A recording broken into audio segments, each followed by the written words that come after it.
चलिए लिखिए बेटा। टॉपिक का नाम है वर्किंग कैपिटल मैनेजमेंट और लिखिएगा जरा coverage.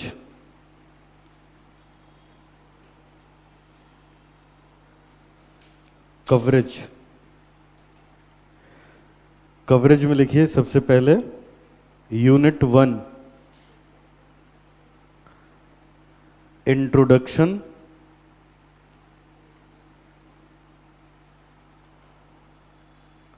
Two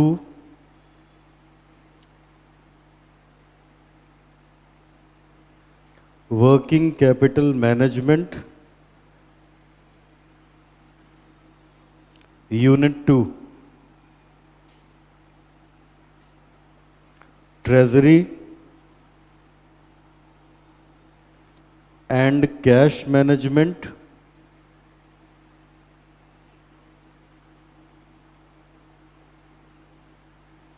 unit 3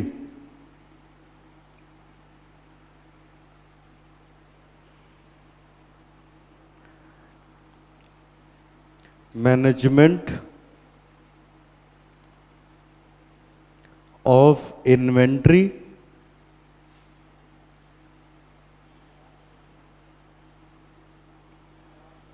unit 4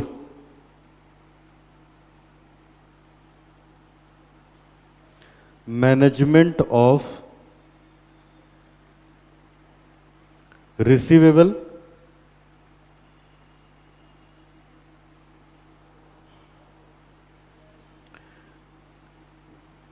unit 5 management of payable,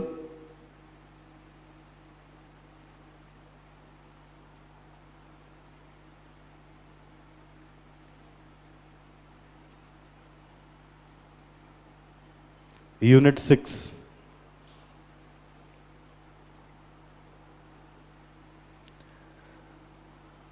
financing of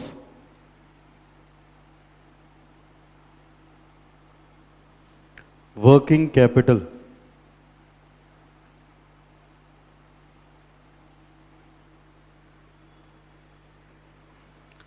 financing of working capital.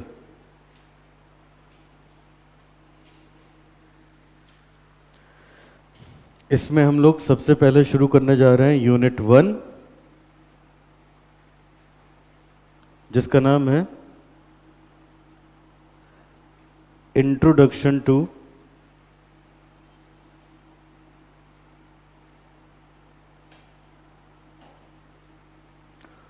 Working capital management.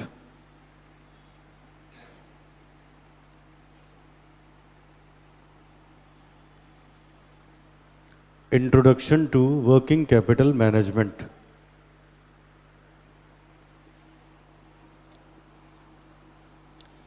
लिखिए बेटा सबसे पहले concept 1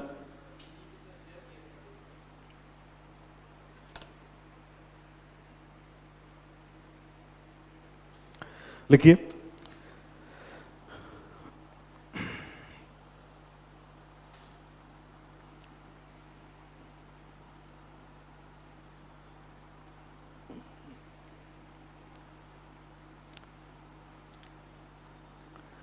working capital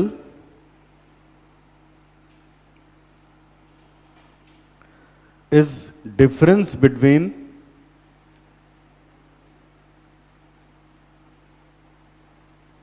current assets and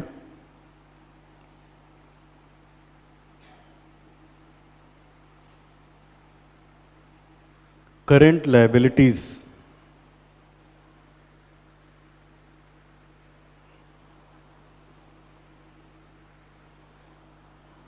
लिखिए वर्किंग कैपिटल इक्वल्स टू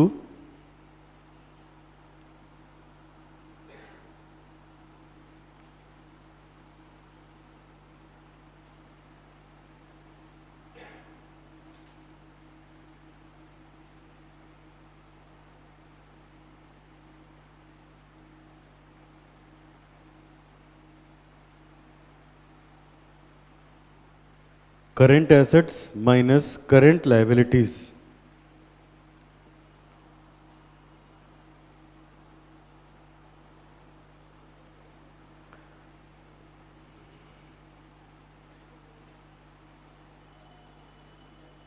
आगे लिखो। Concept 1,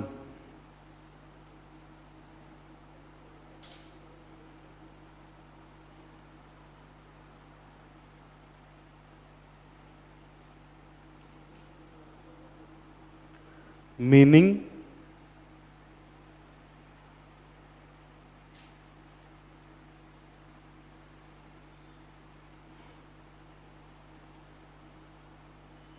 and types of working capital.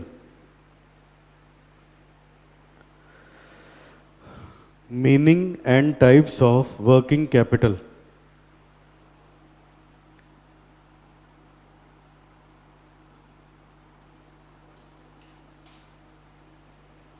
लिखिए बेटा।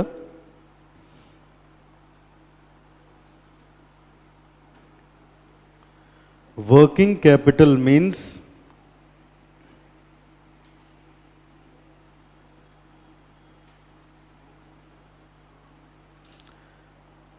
firm's investment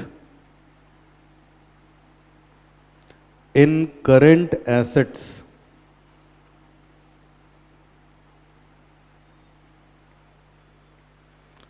working capital means firm's investment in current asset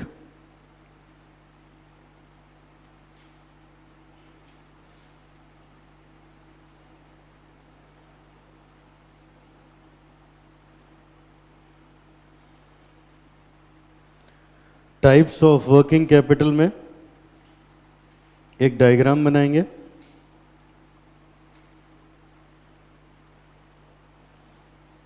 on the basis of value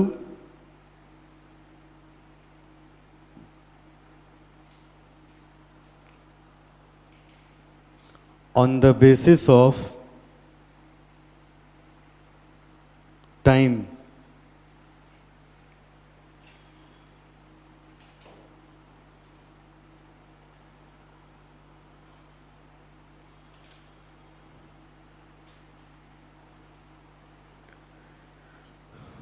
value के हिसाब से दो तरह की होती है वर्किंग कैपिटल। एक gross working capital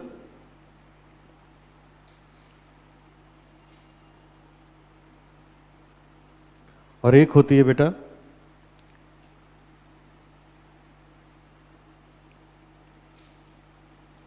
net working capital. और टाइम के हिसाब से दो टाइप की होती है, एक परमानेंट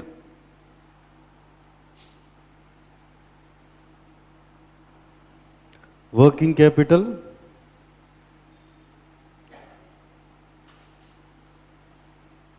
और एक होती है बेटा फ्लक्चुएटिंग।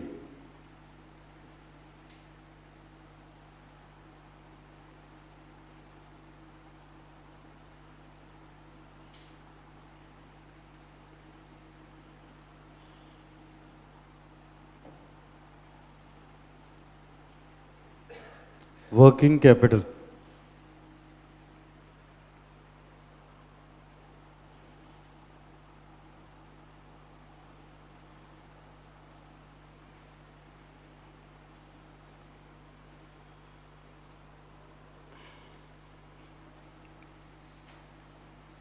लिखिए बेटा। सबसे पहले gross working capital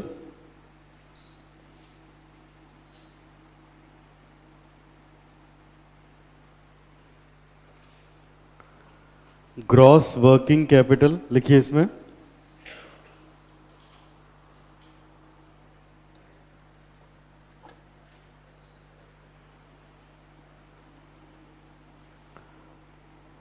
firm's investment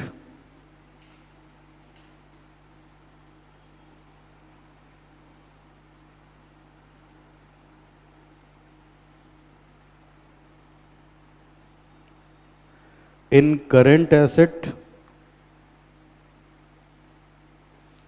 is known as gross working capital.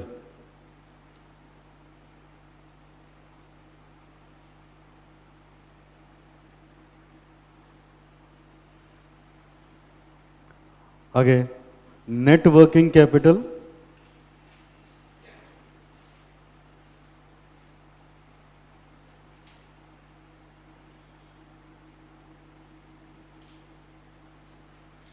Net working capital लिखिए बेटा current assets over current liabilities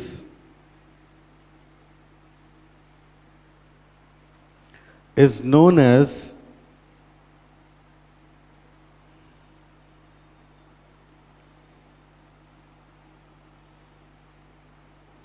net working capital.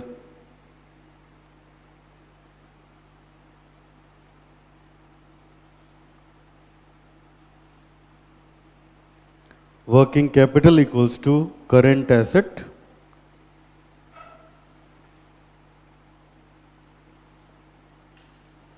minus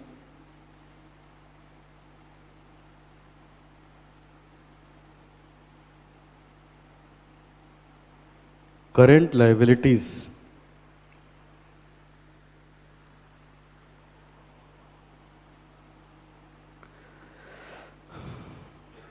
अब ये दोनों भी लिखो फिर आगे बढ़े। Permanent working capital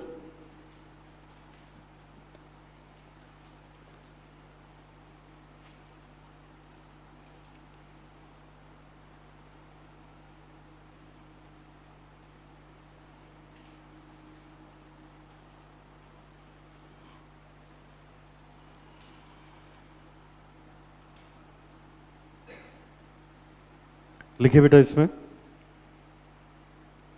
that part of working capital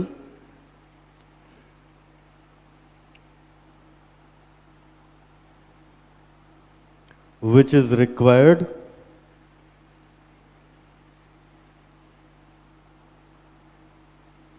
by an entity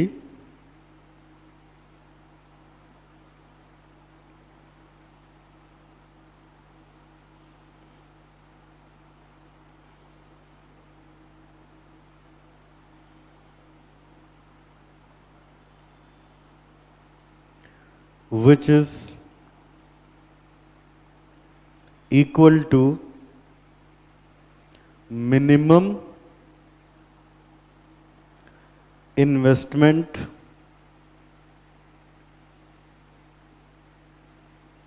in current asset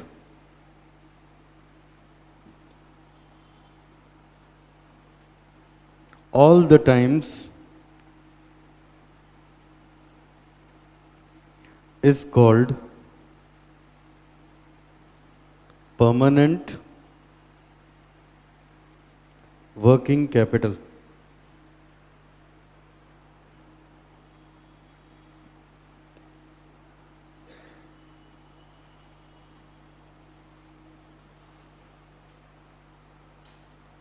एक डायग्राम बनाओ बेटा इसका।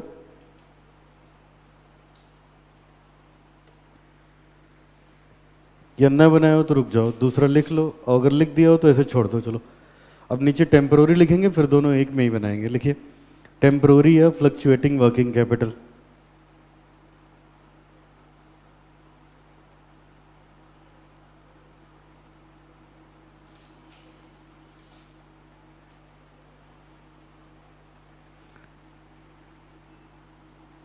Temporary working capital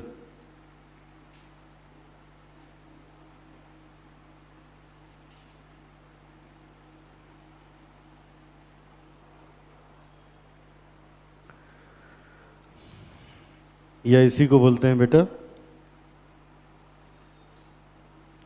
fluctuating working capital.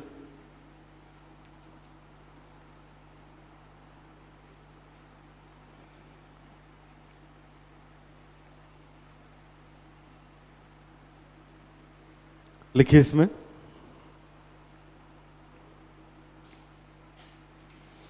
that part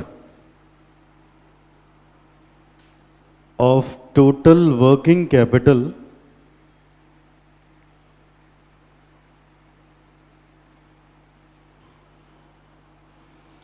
which is required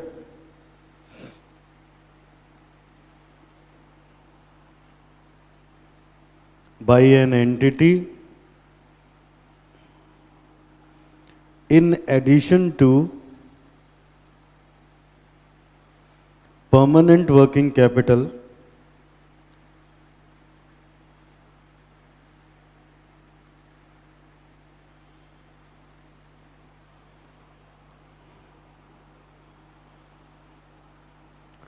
is called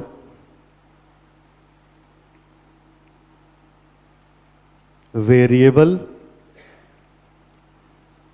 or fluctuating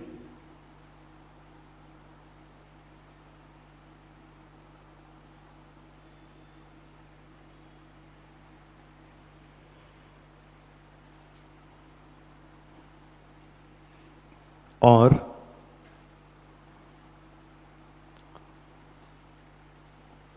temporary working capital.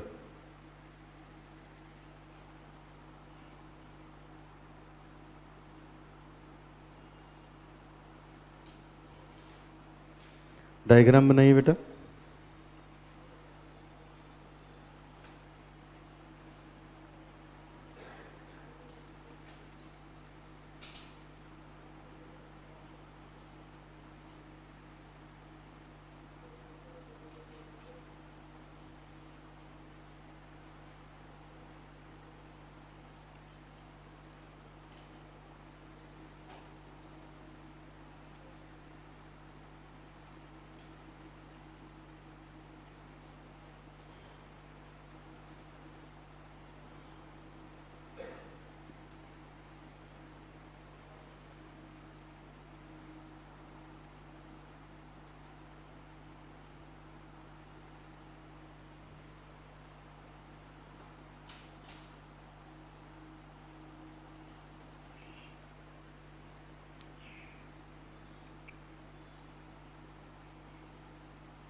चलो फटाफट copy करो, फिर मैं यहाँ से एक्सप्लेन करूँ आपको.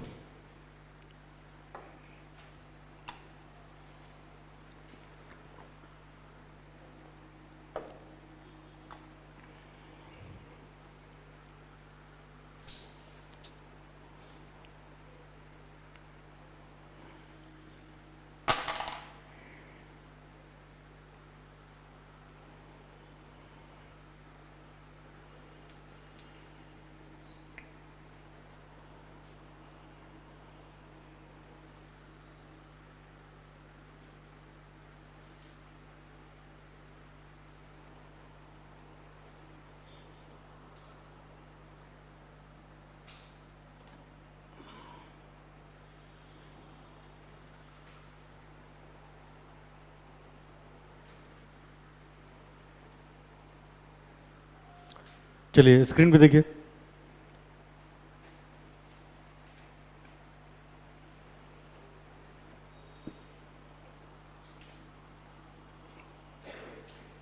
देखिए बेटा, अब खूब ध्यान से मेरी बात सुनिएगा। देखो इधर, सबसे पहले बेटा आज हम लोग एफएम में अपना टॉपिक शुरू करने जा रहे हैं, वर्किंग कैपिटल मैनेजमेंट। और ये जो टॉपिक है एग्ज़ाम के पॉइंट ऑफ व्यू से बहुत ज़्यादा इम्पॉर्टेंट है। क्यों? क्योंकि अब जब जब पढ़ना शुरू करोगे तो आपको लगेगा किसी भी ऑर्गेनाइजेशन के लिए ही ये चैप्टर बहुत ज़्यादा इम्पॉर्टेंट है। और जैसे यहाँ होता है, किसी चैप्टर का किसी दूसरे चैप्टर से कोई खास लिंकेज नहीं होता, तो इससे कोई फ़र्क नहीं पड़ता। यहाँ से भी ये बहुत ईजिली आपको सब समझ में आएगा। अब देखिए स्क्रीन पे, तो वर्किंग कैपिटल मैनेजमेंट हम लोग यहाँ पे शुरू करने जा रहे हैं। और इसकी सबसे पहली यूनिट मैं शुरू करने जा रहा हूँ, introduction to working capital management. अब देखो इधर बेटा, सबसे पहले वर्किंग कैपिटल मैनेजमेंट का इंट्रोडक्शन सीखेंगे। आप सबने अभी तक फिलहाल ये पढ़ा है, कभी अगर पढ़ा है तो अभी मैं पढ़ाने भी जा रहा हूँ कि वर्किंग कैपिटल होता है current asset minus current liability. तो करंट एसेट में डेटर आता है, करंट एसेट में स्टॉक आता है, करंट एसेट में कैश आता है, और करंट लायबिलिटी में हमारे पास क्रेडिटर्स आते हैं ना। अब यहां देखो जरा, तो हमें क्या पढ़ना है, ये देखो हमें क्या पढ़ना है, कैश मैनेजमेंट में कैश मैनेज करना सीखोगे, इन्वेंट्री मैनेजमेंट में स्टॉक मैनेज करना सीखोगे, रिसीवेबल मैनेजमेंट में डेटर्स को मैनेज करना सीखोगे, पेएबल मैनेजमेंट में क्रेडिटर्स को मैनेज करना सीखोगे, इंट्रोडक्शन में वर्किंग कैपिटल निकालना सीखोगे,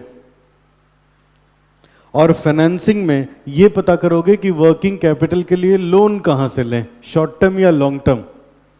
ये पूरे चैप्टर का माइंड मैप है। अब हम यहां से शुरू करने जा रहे हैं, यहां से, और जो कुछ है इस चैप्टर, कुछ भी एग्जाम में पूछ लेते हैं, सब कुछ इंपॉर्टेंट है। तो अब आइए देखिए, तो इसलिए ये इतनी पूरी यूनिट है, हमारे पूरे सिलेबस का एक बड़ा पार्ट ये कवर करता है चैप्टर अकेले। अब समझ लो ये एक चैप्टर नहीं है, ये हम 6 चैप्टर एक करने जा रहे हैं, 6 चैप्टर। अब जैसे यहाँ इन्वेंट्री मैनेजमेंट में, कॉस्ट अकाउंटिंग में जो मटेरियल चैप्टर पढ़ा था उसका पूरा कॉन्सेप्ट यूज होगा। उसी मटेरियल चैप्टर में जैसे ईओक्यू निकालते थे, वही कॉन्सेप्ट यूज होगा कैश मैनेजमेंट में। तो वो सब चीज़ें इजी लगेगा। जो कुछ थोड़ा सा समझने लायक ढंग का है वो एक यहाँ और दूसरा यहाँ पे, ठीक है। आइए अब शुरू करने जा रहा हूँ, पूरी कंसंट्रेशन से बेटा बात सुनना। कोई एग्जाम ऐसा नहीं होता जिसमें इसके क्वेश्चन ना मिले आपको, इसलिए देखिए। अब सबसे पहले वर्किंग कैपिटल क्या होती है, ये सब जो बुक में लिखा था मैंने लिखवा दिया, अब मैं समझाने चल रहा हूँ। देखिए स्क्रीन पे देखिए, वर्किंग कैपिटल क्या होती है। देखो बेटा, मान लीजिए, अब पूरा फोकस से मेरी बात सुनना। मान लीजिए मैंने एक कंपनी बनाई एक्स लिमिटेड, एक्स लिमिटेड नाम की एक कंपनी बनाई गई। तो जब कंपनी बनाई गई तो कंपनी के लिए जो भी ज़रूरी चीज़ें थी वो सब अरेंज कर दी गई। मतलब अरेंज कर दी गई का मतलब क्या हुआ, देखो इधर मैंने क्या किया, ये इस कंपनी की बैलेंस शीट है। इक्विटी शेयर कैपिटल से पैसे उधार लिए, देखना बेटा, मैंने इक्विटी शेयर इशू किया, वहां से मेरे पास 10 लाख रुपए आए, मैंने उससे लैंड एंड बिल्डिंग परचेज कर ली 10 लाख की। मैंने प्रेफरेंस शेयर से पैसे लिए, प्लांट एंड मशीन खरीद ली, 5 लाख का प्रेफरेंस शेयर इशू किया और 5 लाख की प्लांट एंड मशीन खरीद ली। मैंने डिबेंचर्स इशू किए 2 लाख के, उससे जो पैसे आए उससे फर्नीचर एंड फिक्सचर्स परचेज कर लिए 2 लाख के, फर्नीचर एंड फिक्सचर परचेज कर लिए। अब आप इमेजिन करो, देखो लैंड एंड बिल्डिंग आ गई, प्लांट एंड मशीन उसमें लग गई, फर्नीचर हो गए, तो फैक्ट्री का पूरा सेटअप बन के अब तैयार है। ठीक है, ऐसे समझना है बेटा, जितने बढ़िया से समझेंगे क्वेश्चन में कुछ नहीं होता।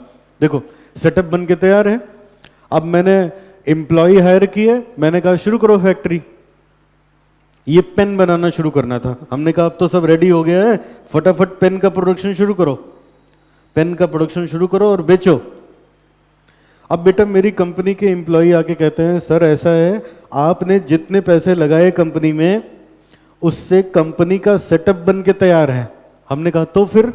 तो कहते हैं सर अभी कंपनी को रन करने के लिए कुछ और पैसे की जरूरत है, वो पैसे तो आपने लगाए ही नहीं, वो पैसे तो आपने लगाए ही नहीं। ठीक है, तो मैंने कहा रन करने के लिए पैसे की जरूरत है, उसका क्या मतलब हुआ?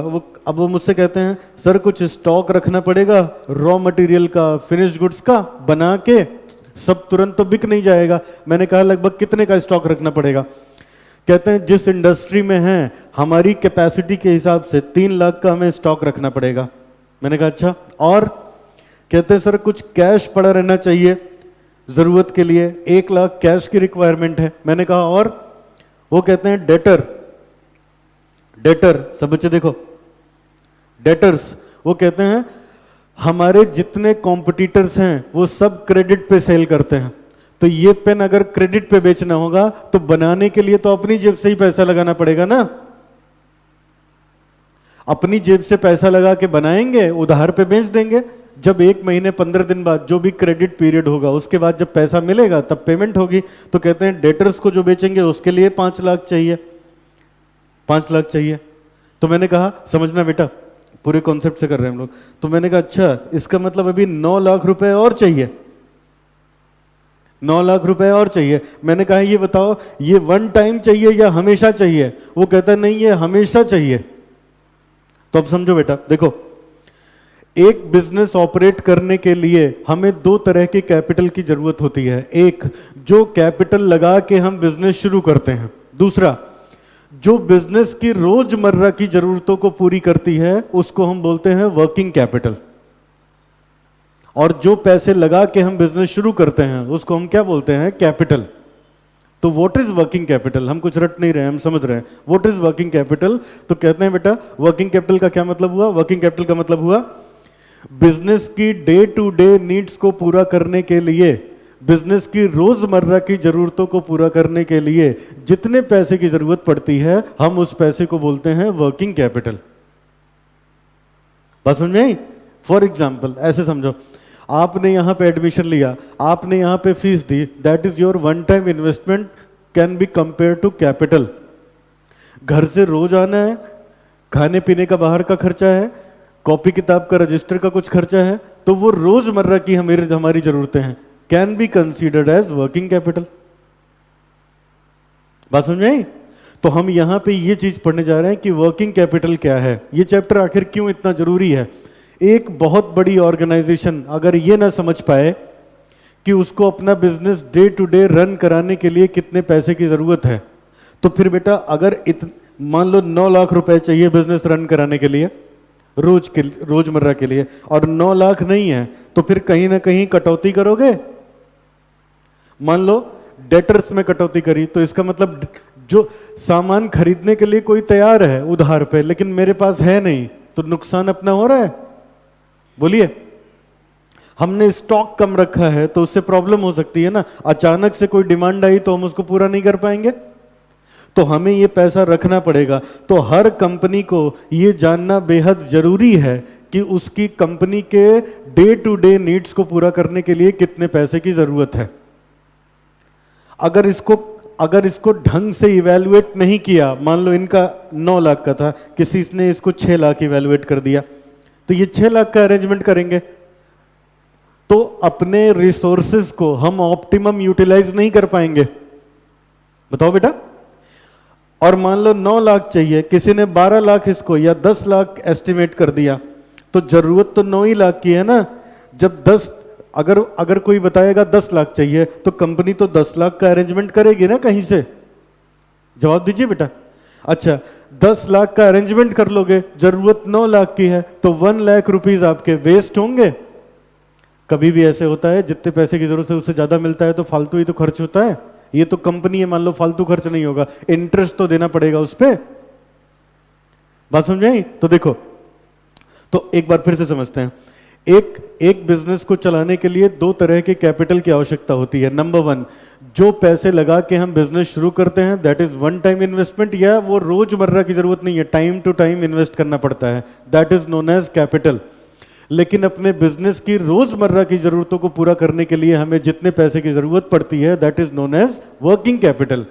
और क्या होती हैं बिजनेस की रोजमर्रा की जरूरतें? उसके करंट एसेट, उसके ये सब क्या है? Current asset. ये सब है करंट एसेट, ये सब है करंट एसेट। तो कहा जाता है, देखो स्क्रीन पे, किसी कंपनी ने अपने करंट एसेट में जितने पैसे इन्वेस्ट कर रखे हैं वही उसकी वर्किंग कैपिटल है। बात समझ में आई? अभी अभी और भी चीजें पढ़ेंगे। ये देखो मैंने क्या लिखा, working capital means firms investment in the current assets. किसी भी कंपनी ने अपने करंट एसेट में जितनी इन्वेस्टमेंट करी है उसको हम लोग क्या बोलते हैं? वर्किंग कैपिटल बोलते हैं। कोई डाउट? आगे पढ़िए, देखिए स्क्रीन पे, देखिए। तो अब बताओ बेटा, ये जो कंपनी जिसका हम लोग एग्जांपल लेके चल रहे थे, एक्स लिमिटेड, बताओ बेटा इनको कितने पैसे चाहिए अपनी वर्किंग कैपिटल के लिए? 9 लाख रुपीस। बताओ। अब मेरी बात सुनो, अगर तो कहीं से उधार मिलता है तब तो ठीक, नहीं तो ये 9 लाख अपनी पॉकेट से ही तो लगाने पड़ेंगे, लगाने पड़ेंगे। ठीक है, अब इधर देखो मेरी तरफ बेटा। अब मान लो तो व्हाट इज वर्किंग कैपिटल? आपको कोई जवाब देगा तो आप कहेंगे a firm's investment in the current assets is known as working capital. ठीक है, अब अगली बात देखो, जो पहले रट के आए 12th क्लास वाला, वहां भी जा रहे हैं, वो गलत नहीं है। अब यहां देखो, अब ये बताओ, मुझे 9 लाख रुपीस चाहिए थे, तो क्या हुआ, मैं बैंक में गया, बैंक से एक सीसी करवा लिया, कैश क्रेडिट। बैंक से हमने कैश क्रेडिट करवा लिया, सीसी। कितने की? 2 लाख की। या चलो आपको ऐसे ज्यादा समझाएगा, मुझे एक क्रेडिटर मिल गया 5 लाख का। इधर देखो बेटा, हमें 9 लाख रुपीस की जरूरत थी, तो हम एक सप्लायर के पास गए जहां से रॉ मटेरियल खरीद के आता था। सप्लायर कहता है क्या हुआ, इतनी परेशानी किस बात की है? हमने कहा 9 लाख रुपीस चाहिए कंपनी को चलाने के लिए, और जितने बाकी चाहिए थे वो तो अरेंज करके इन्वेस्ट कर रखा है। तो वो कहता है क्यों चिंता करते हो, मेरे से उधार पे माल ले जाओ, रॉ मटेरियल उधार पे ले जाओ, बनाओ फिनिश गुड्स, बेचो, जब पैसा मिलेगा तब मुझको देना। तो अब बताओ मेरा पॉइंट बेटा, सब बच्चे बताओ। अब ये बताओ, अगर मैं उधार पे खरीदूंगा, मान लो मैंने उससे 5 लाख का रॉ मटेरियल उधार पे खरीद लिया, तो ये बताओ एक तरीके से मेरे डेटर का बर्डन मेरे क्रेडिटर ने बियर कर लिया, मेरी पॉकेट पे तो खाली यही असर आया ना। बोलिए, what are these? Current asset. What is this? Current liability. इसका डिफरेंस ये क्या होता है? Net working capital. ये होता है नेट वर्किंग कैपिटल। तो अब इधर देखो, what is working capital? A firm's investment in the current asset is working capital. अगर हम आए, वर्किंग कैपिटल कितने टाइप की होती है? तो there are 2 types of working capital. Number 1 देखो इधर, number 1 gross working capital and net working capital. जब हम लिखते हैं current asset minus current liability, तो this is known as net working capital. और जब हम प्रैक्टिकल क्वेश्चन करेंगे, उसमें लिखा होगा वर्किंग कैपिटल निकालो, तो हम नेट वर्किंग कैपिटल ही निकालेंगे। बात समझ में आई? दूसरा, स्क्रीन पे देखिएगा, अगर हमसे कहा जाए ग्रॉस वर्किंग कैपिटल, तो वही जो डेफिनेशन बताई मैंने, क्या? फर्म का इन्वेस्टमेंट करंट एसेट में, वही क्या है? Gross working capital. तो all current asset together are known as net gross working capital. लेकिन ये समझने के लिए है, जब सवाल लगेंगे तो हमेशा कौन सा लॉजिकल होगा निकालना? नेट वर्किंग कैपिटल निकालना लॉजिकल होगा ना। तो जब भी क्वेश्चन कहेगा तो हम लोग कौन सा कैलकुलेट करेंगे? नेट वर्किंग कैपिटल कैलकुलेट करेंगे। कोई डाउट? तो ये देखो बेटा, अगर हम वैल्यू के हिसाब से देखें, वैल्यू के हिसाब से, तो वर्किंग कैपिटल 2 टाइप की होती है, एक ग्रॉस और एक नेट, जिसमें अभी थोड़ी देर में प्रैक्टिकल क्वेश्चन शुरू हो जाएंगे, तो हमेशा आपको यही निकालना होगा। ये तो खाली कॉन्सेप्ट की बात रह गई। इसीलिए आपको जब भी पढ़ा आपने, मैंने भी चैप्टर यहीं से शुरू किया कि current asset minus current liability is working capital. वही पॉपुलर है, वही लॉजिकल है, लेकिन उसका लॉजिक तभी समझ में आएगा जब ये पहला वाला हम समझे। अब मुझे सब बच्चे बताओ, पहले स्क्रीन पे देखो, ये चीज क्लियर हुई? अच्छा, ये समझ आ गया? टाइप्स में नेट और ग्रॉस का फर्क समझ गए? ठीक है, अब आओ दूसरा बेटा। दूसरा, अब ये है टाइम के हिसाब से वर्किंग कैपिटल दो टाइप की होती है टाइम के हिसाब से। कौन कौन सी? एक परमानेंट और एक फ्लक्चुएटिंग। ये क्या है मैं आपको समझाने जा रहा हूं, देखो। लेकिन इसका प्रैक्टिकल क्वेश्चन से कुछ लेना देना नहीं है। थ्योरी मान लो पूछ ली कभी एग्जाम में, आती भी है थ्योरी कि बताओ टाइम के हिसाब से कितने टाइप की होती है, डायग्राम बना के दिखाओ, तभी इसकी जरूरत है। प्रैक्टिकल क्वेश्चंस में इसका कोई मतलब नहीं है। ठीक है, स्क्रीन पे देखिए परमानेंट और टेम्पोररी क्या होती है। ये देखो, ये रहा परमानेंट एंड टेम्पोररी। मैं समझाता हूं, देखो खूब ध्यान से सुनना। देखो स्क्रीन पे परमानेंट क्या होता है। जैसे मान लो बेटा कोई शॉप है, कोई शॉप है जो जैसा आपने देखा है, या मान लो किसी क्लॉथिंग इंडस्ट्री के बारे में सोचो। अब ये बताओ, ये चलो शॉप वाले एग्जांपल सही करते हैं, उससे ज़्यादा समझ में। जैसे मान लो आपके घर के पास की सबसे जो मशहूर मिठाई वाली दुकान है, उसके बारे में सोचो। उनका एक सेट पैटर्न होता है, क्या कि हम इतना रॉ मटेरियल परचेज करके ये प्रोडक्ट बनाएंगे, इसको सेल करेंगे। उनका वो सेट होता है। कोई पुरानी दुकान होगी तो है, तो उनको ये पता है कि लगभग इतने पैसे तो इन्वेस्ट होने ही है, ये चीज़ इतने में आती है, ये इतने में आती है, इतने दिन में बिकती है, ऐसा होता है। तो ये देखो, उसको बेटा हम लोग बोलते हैं परमानेंट वर्किंग कैपिटल। ये है परमानेंट वर्किंग कैपिटल, कि ये सेट है, इतने का रॉ मटेरियल लाएंगे, इतना स्टॉक रखेंगे, न उससे ज्यादा न उससे कम। तो ये उनकी परमानेंट वर्किंग कैपिटल है। बात समझ पा रहे हो? लेकिन अब स्क्रीन पे देखो, अब होली, दिवाली, ईद आ गई कोई, तो सेल बढ़ जाती है। सेल बढ़ जाती है तो अब क्या होता है, इसके साथ साथ और पैसे इन्वेस्ट करने पड़ेंगे।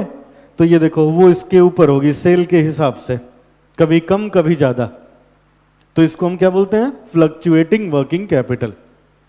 ये हमेशा नहीं होती। सेल बढ़ी तो ये इन्वेस्ट करना पड़ा, अभी जैसे वो सीजन निकल गया फिर वो परमानेंट पे आ गया। मेरी बात समझ में आई? दूसरा, एक और एग्जांपल देखो, एक और डायग्राम स्क्रीन पे देखिए, एक और डायग्राम देखो। अब ऐसा है, देखो ऐसा है, किसी ने एक शॉप ओपन करी, तो अगर बढ़िया बिजनेसमैन है तो शॉप हमेशा छोटी थोड़ी ना होगी, हर साल बढ़ेगी। जवाब दो, बढ़नी चाहिए कि नहीं? बढ़नी चाहिए। तो जब दुकान का साइज बढ़ेगा तो परमानेंट वर्किंग कैपिटल भी बढ़ती जाएगी। बोलो बेटा, परमानेंट वर्किंग कैपिटल भी तो बढ़ती जाएगी। समझ पा रहे हो कि नहीं? दुकान का जब साइज बढ़ेगा तो परमानेंट वर्किंग कैपिटल भी तो बढ़ती चली जाएगी, बढ़ती चली जाएगी। तो ये ग्रोइंग केस में आ जाएगा, इस तरीके से आ जाएगा। This is your permanent working capital. और फिर जब होली, दिवाली, ईद आएगी तो फिर उसके बाद फ्लक्चुएटिंग इसके ऊपर फ्लक्चुएट करेगा। तो this is your fluctuating working capital.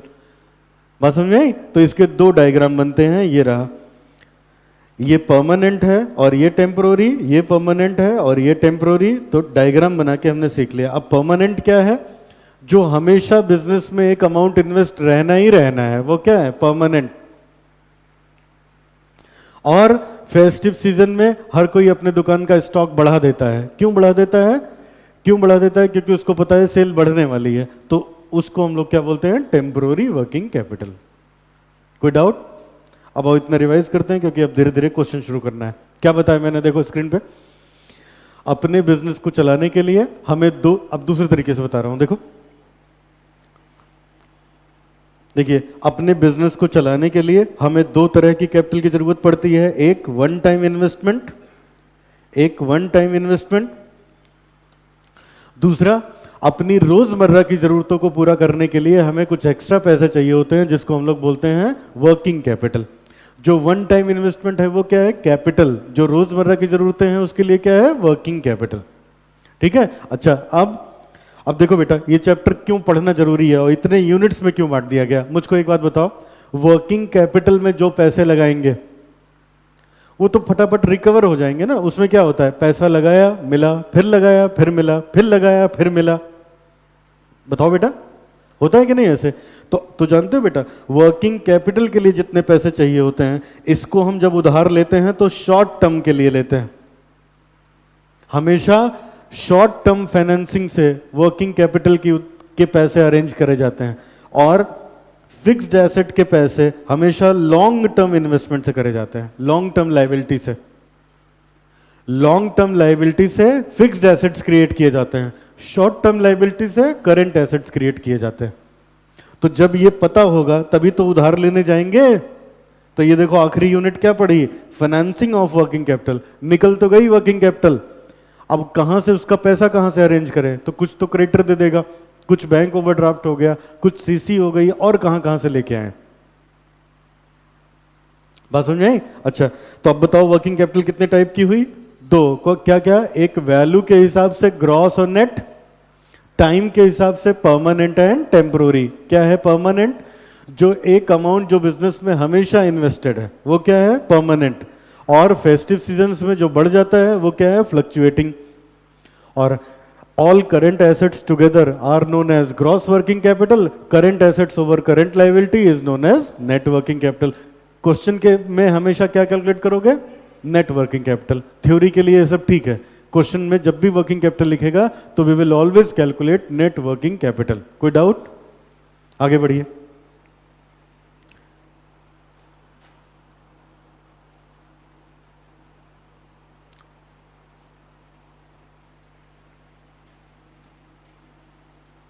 लिखिए बेटा, concept number 2,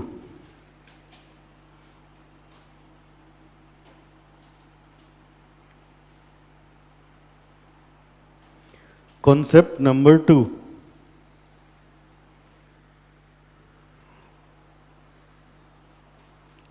determination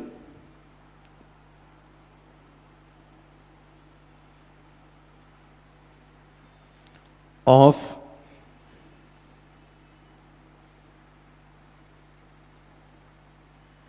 working capital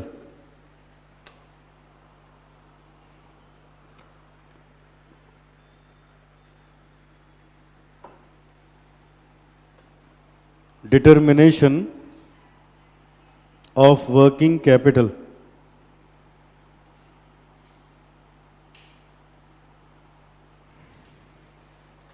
लिखिए,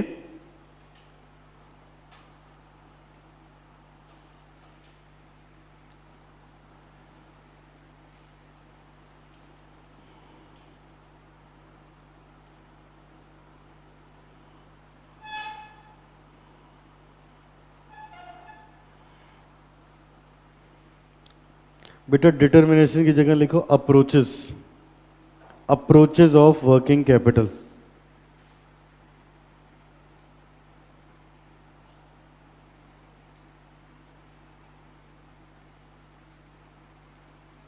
अप्रोचेस ऑफ वर्किंग कैपिटल लिखिए नीचे।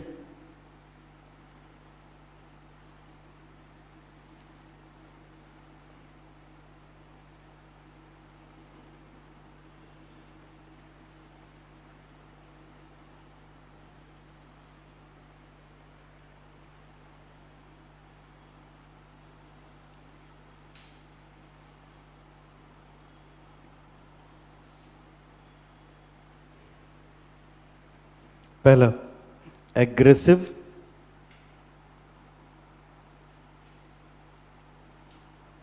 अगला मॉडरेट, अगला कंजर्वेटिव।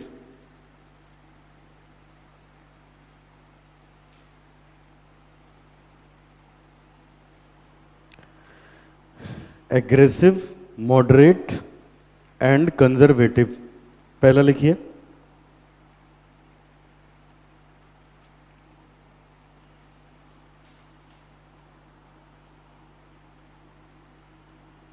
पहला aggressive,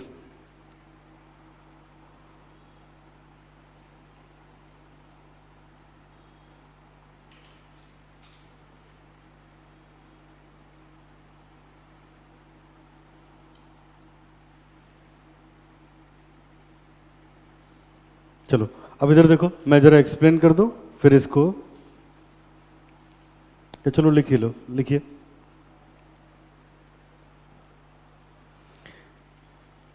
Here investment in working capital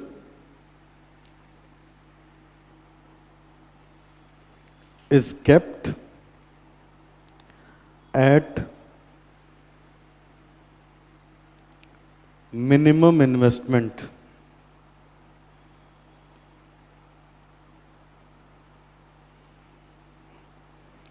In current asset,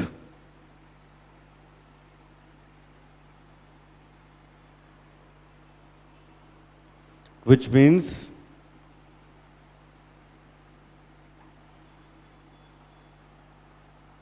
the entity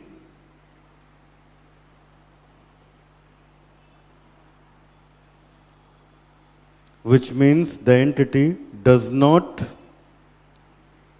hold lower level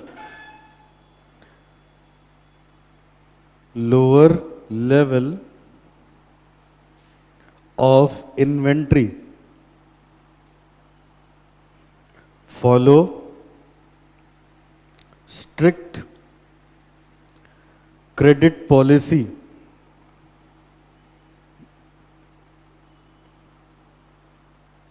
keeps less cash balance,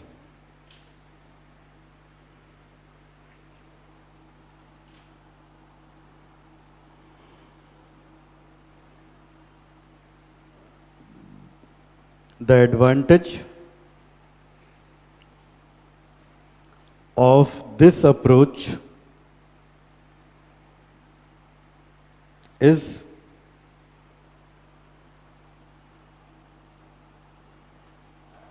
that lower level of funds is tied in working capital.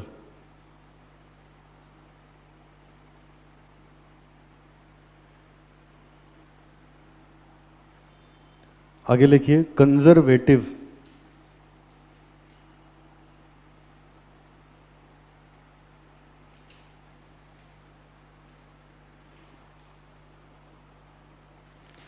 लिखिए in this approach organisation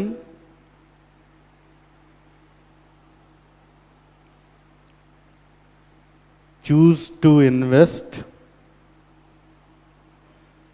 high capital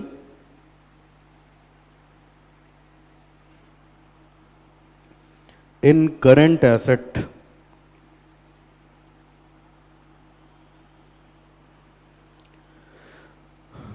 organization used to keep inventory level higher,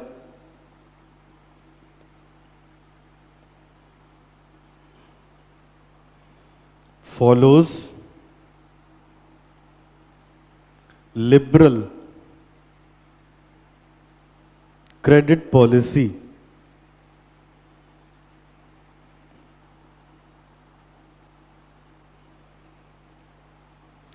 and cash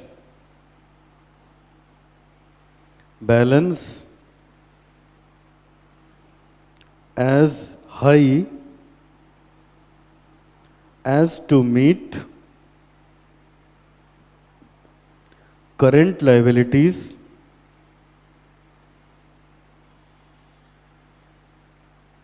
immediately.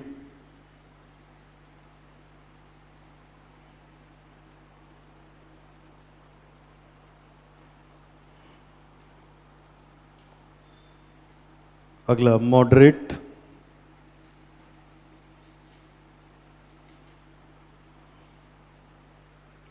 Moderate लिखिए बेटा this approach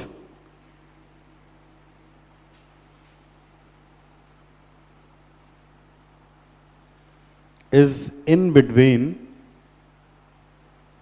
the above two approaches.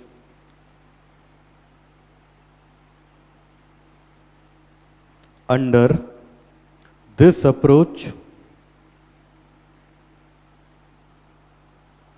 a balance between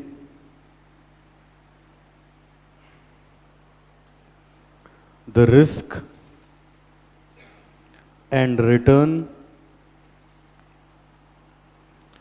is maintained to gain more by using the funds in very efficient manner.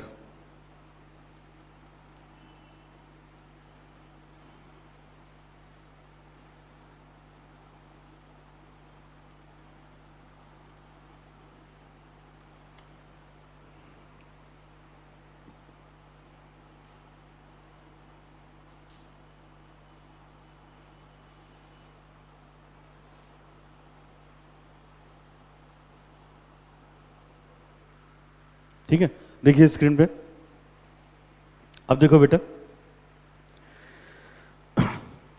ध्यान से सुनिएगा। Suppose that बेटा आपने कोई company शुरू करी, आपने कोई कंपनी शुरू करी। अब देखो मेरी तरफ ध्यान से सुनना। आपने कोई कंपनी शुरू करी और अपनी वर्किंग कैपिटल एस्टिमेट करने के लिए आपने मुझे हायर किया। तो मैंने सब कुछ कैलकुलेट करके आपको बता दिया। मैंने कहा स्टॉक के लिए इतने पैसे, स्टॉक इतना मेंटेन करना पड़ेगा, कैश इतना, डेटर इतना, टोटल इतने पैसे की जरूरत पड़ेगी, ये मैंने आपको बता दिया। ठीक है, ध्यान से सुनना बेटा। स्क्रीन पे देखो, आपने अपनी कंपनी शुरू करी, आपने अपनी वर्किंग कैपिटल एस्टिमेट करने के लिए मुझे हायर किया, तो मैंने एक एक कंपोनेंट कैलकुलेट करके बता दिया। लेकिन बेटा अब सुनो, मैंने तो बता दिया, ये मानना ना मानना, कम मानना ज्यादा मानना आपके ऊपर है ना, which type of businessman you are. तो अब सुनो, देखो अब अगर ऐसा हुआ है, स्क्रीन पे देखना, मैंने जैसे जैसे बताया, मैंने कहा इतने का स्टॉक, इतने का कैश, इतने का डेटर रखना चाहिए, तो आपने उतना ही रखा। तो कहते हैं ये मॉडरेट पॉलिसी है, बैलेंस्ड। जितनी जरूरत है उतना रखा, और इसके लिए जितनी जरूरत है उतना रखा, तो ये क्या है, ये है मॉडरेट, बैलेंस्ड। दूसरा सुनो, दूसरा बेटा, अब जैसे मैंने कहा स्टॉक 3 लाख का रखो, तो आप कहते हो 3 लाख का क्यों रखे, 2 लाख से भी तो काम चल जाएगा। कैश हम 50,000 का ही रखेंगे, क्रेडिट सेल थोड़ी कम कर देंगे अपने पास, ये है ना, छोड़ो, हम इतना रखेंगे अपने पास। आपने ये कहा, अब जितना मैं कह रहा हूं आप उससे कम रख रहे हो, तो आप कह रहे हो जरूरत पड़ेगी तो बना लेंगे फटाफट स्टॉक, तो नाउ यू आर एग्रेसिव। ये एग्रेसिव पॉलिसी है, ठीक है, कि वो स्टॉक कम रखेगा, कैश कम रखेगा, क्रेडिट सेल तो पूरी करेगा, सेल कम करोगे तो नुकसान हो जाएगा, लेकिन पॉलिसी स्ट्रिक्ट होगी। स्ट्रिक्ट का मतलब, स्ट्रिक्ट पॉलिसी का मतलब क्या है, जैसे हमने किसी क्रेडिटर को 15 दिन का पेमेंट दिया, तो 15 दिन में हमें पैसे चाहिए, ठीक है, हमें बिल्स ऑफ एक्सचेंज दो, उसके बाद प्रोडक्ट लेके जाओ। नहीं होगा तो हम उस बिल्स ऑफ एक्सचेंज से कनेक्ट कर लेंगे। एक महीने का उधार, मतलब हम ज्यादा दिन का उधार नहीं देंगे। स्ट्रिक्ट क्रेडिट पॉलिसी का मतलब कम दिन का उधार, और लिबरल क्रेडिट पॉलिसी का मतलब ज्यादा दिन का उधार। ये बताओ, ये पेन बना के मैंने आपको ज्यादा दिन के लिए उधार पे दे दी, तो जितने दिन रोके रहोगे मुझे तो इस पैसे पे इंटरेस्ट देना पड़ेगा ना, बोलो। कम दिन का उधार देंगे तो वो क्या है, स्ट्रिक्ट। ज्यादा दिन का उधार देंगे तो उसको क्या बोलेंगे, लिबरल। तो एग्रेसिव आदमी कैसे करता है, एग्रेसिव आदमी कैसे करता है, वो करता है स्ट्रिक्ट क्रेडिट पॉलिसी। बात समझ में आई?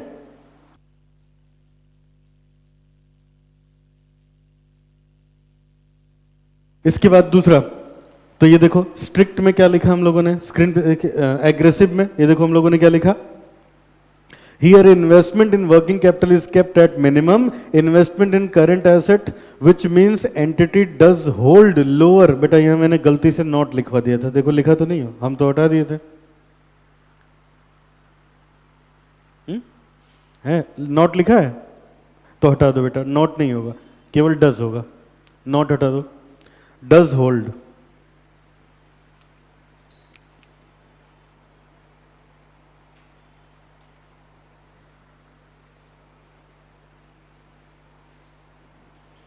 ठीक है, सामने देखिए,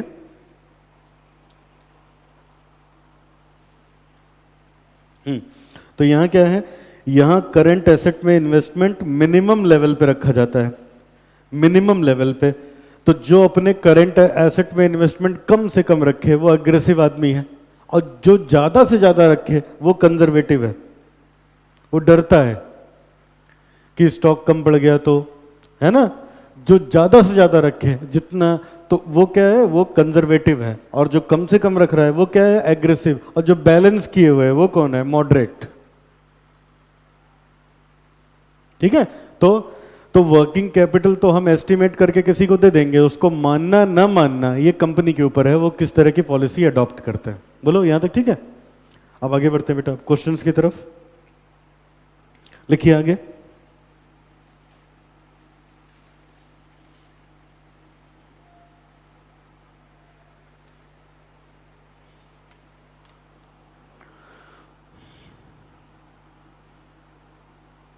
लिखिए बेटा अगला concept, concept number 3,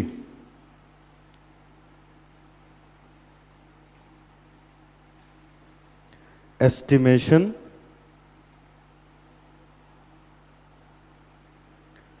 of working capital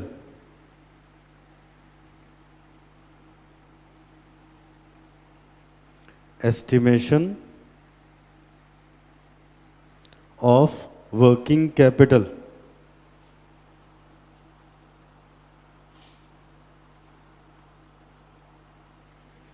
लिखिए नीचे,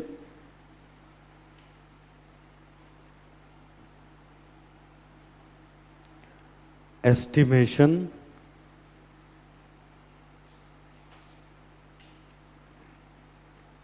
of working capital. Working capital को एस्टिमेट करने के बेटा हमारे पास दो तरीके हैं। पहला, by estimating different component of current assets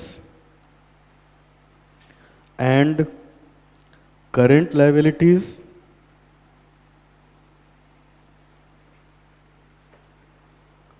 और दूसरा है बेटा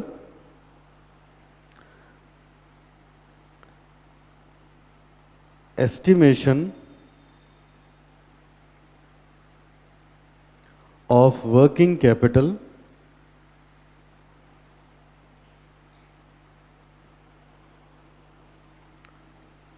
through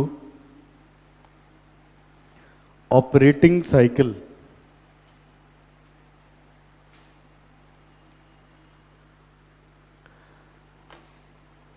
estimation of working capital through operating cycle।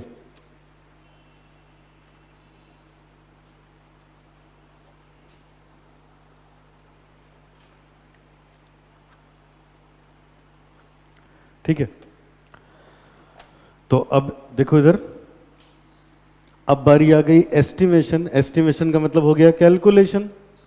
तो मैंने क्या बताया था, जब भी क्वेश्चंस में आएगा वर्किंग कैपिटल कैलकुलेट करो तो क्या होगा, current asset minus current liability. दो तरीके से हम वर्किंग कैपिटल निकालते हैं बेटा, या तो हम करंट एसेट निकालें, करंट लायबिलिटी निकालें, करंट एसेट्स में से करंट लायबिलिटीज को माइनस कर दें, जो बच जाएगा इसको बोलेंगे वर्किंग कैपिटल। और एक दूसरा तरीका है ऑपरेटिंग साइकिल मेथड। ठीक है, तो देखो अगर मान लो स्क्रीन पे देखना 10 क्वेश्चन बनाए जाएं तो 9 इस पे लेकिन एक इस पे भी बनता है, ये छोटा सा मेथड है, गिन के एक दो क्वेश्चन होते हैं तो पहले इसको खत्म कर लेंगे फिर इस पे आएंगे, ठीक है।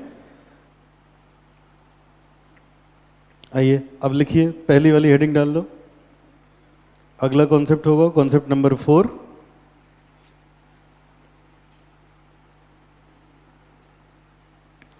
Estimation of working capital through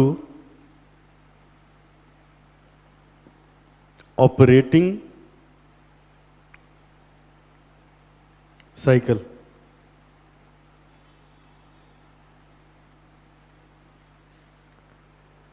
estimation of working capital through operating cycle.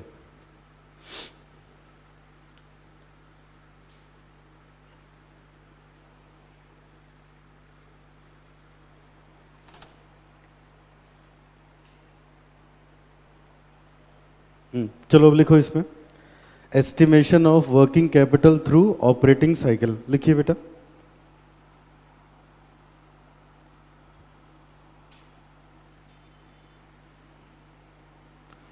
Operating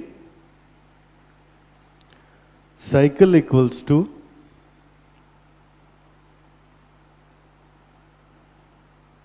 operating cycle equals to R plus W plus F plus D। अभी बताओ, अकाउंट्स में कंपनीज फाइनल अकाउंट कुछ लोगों ने पढ़ा है, आप में से पढ़ा है? उसमें ऑपरेटिंग साइकिल खाली इतनी पड़ी है, एफएम में ये इतना एक्स्ट्रा होता है। अभी नहीं पढ़े हो तो पढ़ोगे, ठीक है। तो लिखिए ऑपरेटिंग साइकिल का ये मतलब हुआ, लिखिए आर का मतलब raw material storage period,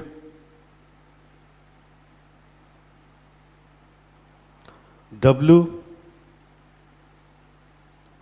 work in progress, inventory holding period,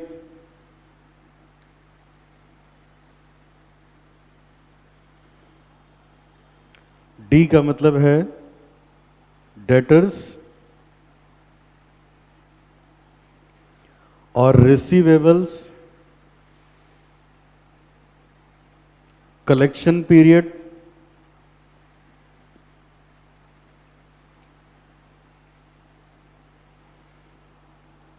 और बेटा C का मतलब है credit period allowed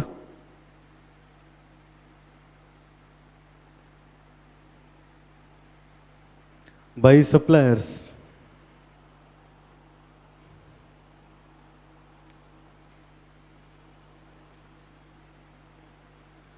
by suppliers.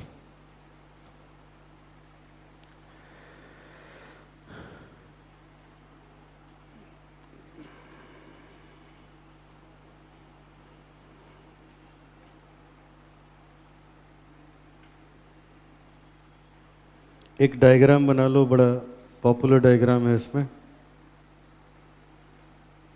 सबसे पहले कैश लगाया अपनी पॉकेट से,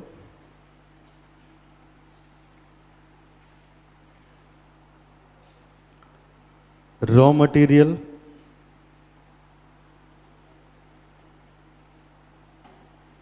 labour, overhead,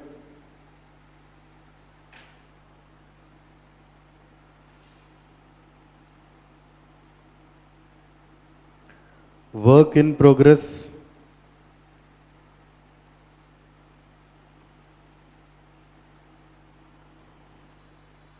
work in progress,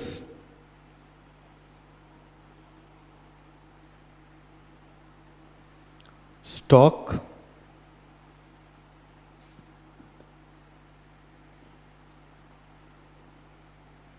receivables.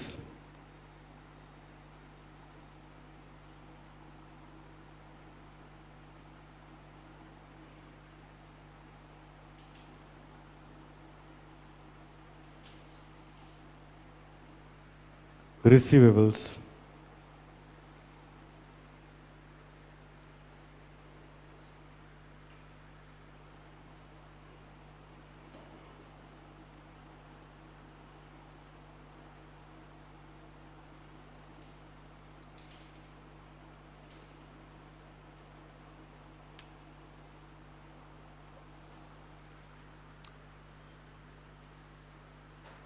ठीक है, अब इस पे 4 फॉर्मूले लिखने हैं, वो लिखिए तो फिर मैं एक्सप्लेन करूं इसको। पहला,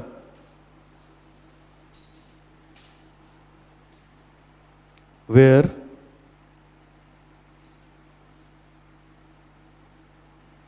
raw material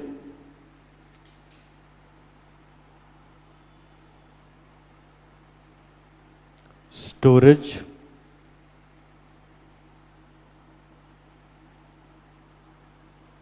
period equals to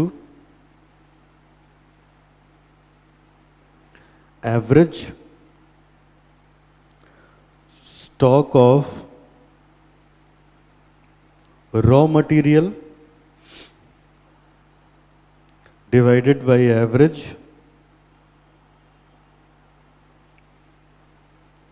cost of raw material consumption per day।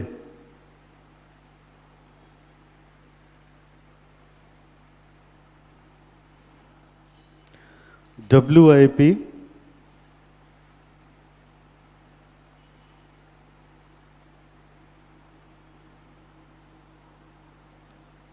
Inventory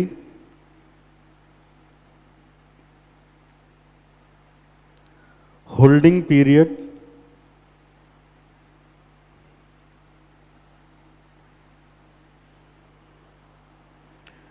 ये हो जाएगा average WIP inventory divided by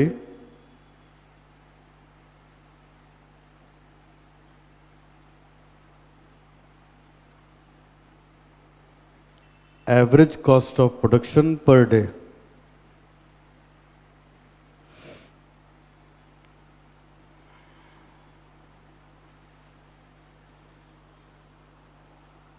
number 3, finished goods storage period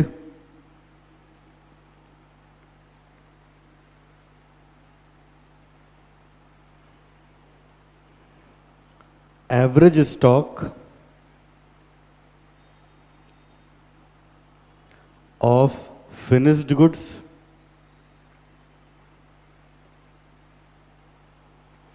divided by average cost of goods sold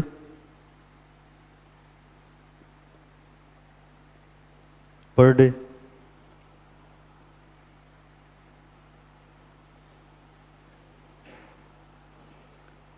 receivable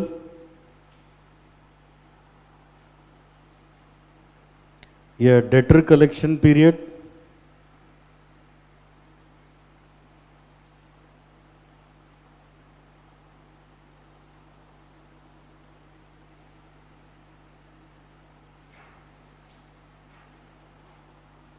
average receivable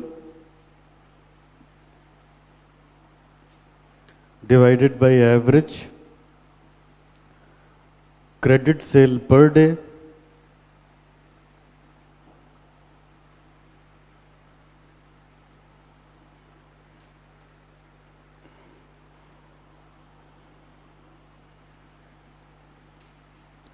credit period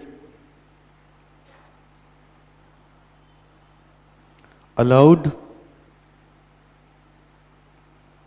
by supplier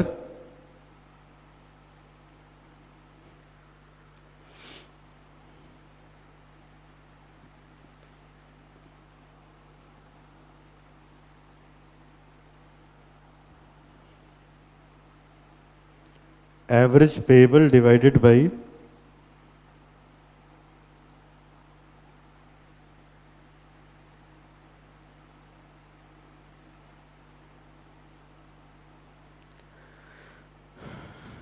average credit purchase per day.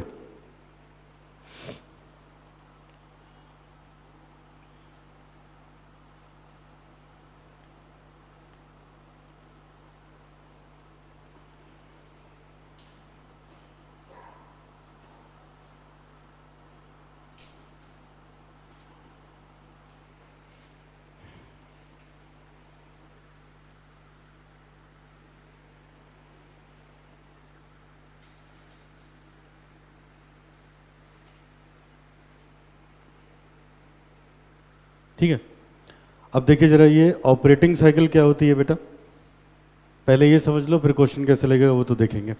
Operating cycle क्या होती है screen पे देखिए, चलो इसी diagram से clear हो जाएगा। देखो ध्यान से सुनना, मैंने अपनी पॉकेट से पैसे निकाले और बिजनेस में इन्वेस्ट किया, वर्किंग कैपिटल में, करंट एसेट्स में। तो क्या होगा, पैसे निकाले, रॉ मटेरियल खरीद के लाएंगे, लेबर की पेमेंट करेंगे, ओवरहेड की पेमेंट करेंगे, फिर उससे क्या होगा, वर्क इन प्रोग्रेस बनेगा। फिर बेटा उसके बाद वर्क इन प्रोग्रेस बन जाएगा, फिर स्टॉक, फिर रिसीवेबल और फिर कैश। क्या मतलब हो गया, यहां देखो ऐसे, देखो मैंने यहां अपनी पॉकेट से पैसा निकाला, बिजनेस में इन्वेस्ट कर दिया, तो आज ही मान लो रॉ मटेरियल, आज पैसे लगाए, ऑर्डर दे दिया, रॉ मटेरियल यहां जाके रेडी हो गया, तो यहां रॉ मटेरियल खरीद के लाए उस पैसे से। ठीक है, अब रॉ मटेरियल मान लो फर्नीचर की दुकान है, लकड़ियां खरीद के लाए, तो उसको रख दिया सूखने के लिए, 10-15 दिन में वो तैयार हुई, गुड्स बनाने लायक, तो मान लो 15 डेज में। तो इसको बोलते हैं रॉ मटेरियल होल्डिंग पीरियड। मेरी बात समझ आ रही है? अब आगे देखो, अब यहां से फर्नीचर बनना शुरू हुआ, फर्नीचर बनने में बेटा मान लो 20 डेज लग गए, तो 20 दिन तक वो WIP होल्डिंग पीरियड हो गया, 20 दिन तक तो WIP रहा। अब जाके यहां फिनिश गुड्स बना, फिनिश गुड्स बना, तो अब ये कुछ दिन दुकान में पड़ा रहेगा। कोई चीज बनाने पे इमीडिएटली थोड़े ना सेल आउट हो जाएगी। मान लीजिए हमें 10 डेज तक उसको दुकान में रखना पड़ा फिनिश गुड्स को, तो ये फिनिश गुड्स होल्डिंग पीरियड। अब क्या हुआ, यहां से बिका, बिका तो बिका भी तो उधार पे बिका, अब 20 दिन के लिए उधार पे गया, तो अब क्या होगा, यहां जाके वो पैसा मिलेगा। तो जो पैसे मैंने अपनी जेब से लगाए थे वो इतने दिन बाद लौट के आए ना, तो ये जितना समय लगा, this cycle is known as operating cycle. कि ये देखो बेटा 15 दिन, 20 दिन, फिर 10 दिन और फिर 20 दिन, तो ये 65 डेज, 65 डेज का मतलब हो गया, एक बार जो पैसा अपने बिजनेस में लगा दिया वो लगभग 2 महीने बाद वापस आएगा। समझ आए? और अब ये रॉ मटेरियल मान लो अगर उधार पे खरीद के आया था, उधार पे खरीद के आया था, उसने हमें 20 दिन का उधार दिया था। समझना बेटा, रॉ मटेरियल उधार पे खरीद के आया था, 20 दिन का उसने उधार दिया था, तो बेटा यही थोड़े ना पेमेंट कर दी होगी, पेमेंट तो 20 दिन बाद करी होगी ना, बोलो। तो इसमें से वो जो जितने दिन का क्रेडिट पीरियड अलाउ करेगा क्रेडिटर, वो माइनस कर देते हैं, तो ये जो निकल के आता है इसी को बोलते हैं ऑपरेटिंग साइकिल। इसी को ऑपरेटिंग साइकिल, कि एक बार अगर करंट एसेट्स के लिए बिजनेस में पैसे लगा दिए तो वो वापस लौट के आएंगे बेटा 45 डेज के बाद। This is known as operating cycle. ये देखो क्या लिखा हमने, ये raw material holding period, WIP holding period, finish goods holding period, debtors collection period minus credit allowed by creditors. समझ गए ना? ये टाइम निकाल के प्लस माइनस कर देंगे, जो कुछ निकल के आएगा वो हो जाएगा हम लोग का ऑपरेटिंग साइकिल। जो कुछ निकल के आएगा वो हो जाएगा ऑपरेटिंग साइकिल। अब आज यहीं तक करेंगे बेटा, नेक्स्ट क्लास में इस पे हम लोग क्वेश्चन शुरू करेंगे।